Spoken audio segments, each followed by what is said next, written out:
The story of Nat King Cole begins with a skinny 4-year-old boy being pushed onto the stage of a Chicago theater to play Yes, We Have No Bananas on the piano. It ends in a hospital room in Santa Monica, California, into which poured messages of prayer and hope from all over the world. In the 41-year interval between his first public performance and his death from cancer, Nathaniel Adams Cole, the minister's son, became a friend of presidents, a star of stage, screen, radio, and television, the singing idol of much of the world. His wife, Maria. I have never met anyone who didn't say to me, everyone loved your husband. In the industry especially, he was just a marvelous, wonderful person and a credit to America and to the world, really. They called him the king for good reason.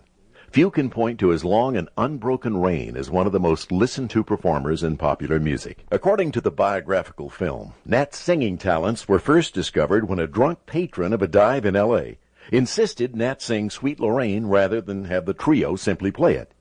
Is that the way Nat the piano player became Nat the singer? Well, it's pretty accurate. I never did really fight the press story too much. Sometimes you let things ride. Of course, it was one of the first songs that I attempted to sing at a little place called the Swanee Inn, and that was in 1937 when I first organized the King Cole Trio, and it was strictly an instrumental jazz combo, and people wanted to hear some singing, and I didn't know too much about it.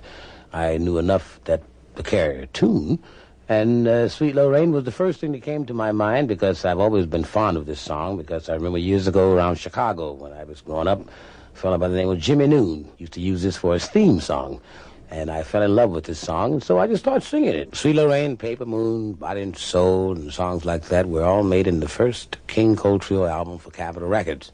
And I don't know, we just happened to pick these ones, and they seem to have stuck pretty well. Another important name in the Nat King Cole career was Eden Abez. He wrote Nature Boy. This was around 1948, well, 47 to be exact, when I first arrived upon Eden Abbey.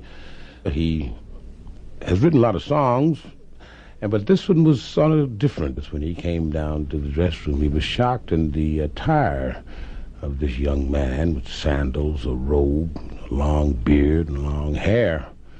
And he thought at first it might have been something from above. So he said, "You should see him." I said, "What?" I said, "He writes songs?" He said, "Yes, he does. He gave me a couple of songs." He said, "Johnny Mercer told him to come down and see you."